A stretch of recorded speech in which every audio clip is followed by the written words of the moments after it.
அஸ்வமேதத்தை இப்படி கிரமமா நடத்தணும்னு விட்டாள். அஸ்வமேதம் நடக்கிறது, அன்னதானம் நடக்கிறது. என்னமா இருக்குன்னாள், மலமலையா அன்னம் குவிச்சு கிடக்கா. அது மட்டுமல்ல, பாரி குடு குடுங்கிறாளா. அவன் போடு, அவர் வாண்டாம்பர் நீ விடாதேங்கிறான். அப்படி போடுறானாம்.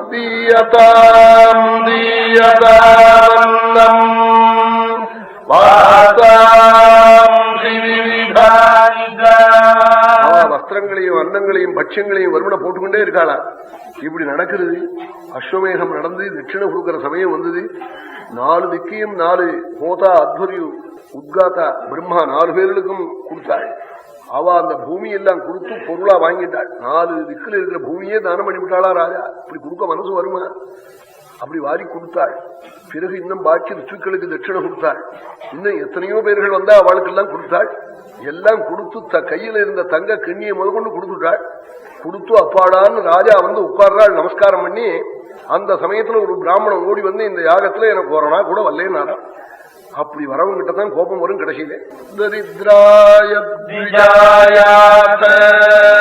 ஒண்ணுமே வல்லையே இந்த யாகத்திலேன்னாரா.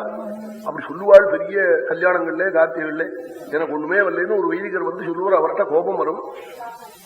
தசரதர் சிரிச்சுக்கிட்டு என்ன வேணும்னு காட்டாளா.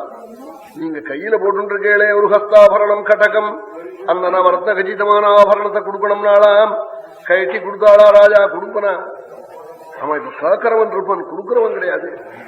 தரித்ராய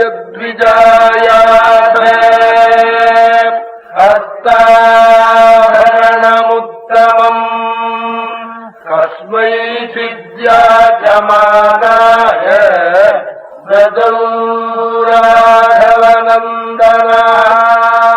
மோதிரம் பண்ணாம கயற்றி கொடுத்தாள் அவர் ராஜா தசரதன். வந்து காட்ட பிராமணனாருன்னாள். கஸ்மை சிதி யாரோ ஊரு பேர் தெரியாதுன்னார் வால்மீகி.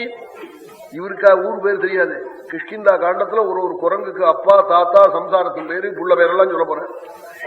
இவருக்கு இந்த பிராமணன் பேர் தெரியலையாம் வால்மீகிக்கு.